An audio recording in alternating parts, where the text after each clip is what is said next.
تیسرا حرف جر پڑھ رہے ہیں، یہ واو جا رہا ہے، یہ اسم کو جر دے گا، زبر کے ساتھ ہی لکھا جائے گا، یہ قسم کے لیے استعمال ہوگا جی، یہ اللہ کے ساتھ بھی استعمال ہوگا، جیسے کہ اس کی ایگزامپل میں آپ کے سامنے رکھتا ہوں، ہم اردو میں کہتے ہیں واللہ۔ نبی کریم صلی اللہ علیہ وسلم نے ارشاد فرمایا کہ تم میں سے جب بھی کسی نے قسم کھانی ہو تو اسے چاہیے کہ وہ صرف اللہ کی قسم کھائے، اللہ کے علاوہ اور کسی کی قسم کھانے کی اجازت نہیں ہے ہمارے دین میں۔ یہ جو ہم قسمیں کھاتے رہتے ہیں نا ایک دوسرے کی، یہ تمہاری قسم اور فلاں کی قسم اور یہ قسم اور وہ قسم، یہ سب لغو قسمیں ہیں، ان کی کوئی حقیقت نہیں ہے۔ قسم کھانی ہے تو صرف اللہ کی قسم کھانی ہے۔ لیکن قرآن میں اللہ نے مختلف اسماء کی قسمیں کھائیں، والعصر، عصر کی قسم، والشمس وضحاها والقمر اذا تلاها، چاند کی قسم کھائی، والنہار، دن کی قسم، اذا جلاها، واللیل، رات کی قسم، اذا یغشاها، والسماء، آسمان کی قسم، وما بناها، والارض،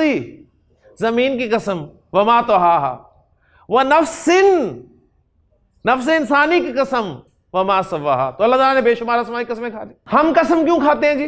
اپنی بات میں زور پیدا کرنے کے لیے، اپنی بات کو پختہ کرنے کے لیے۔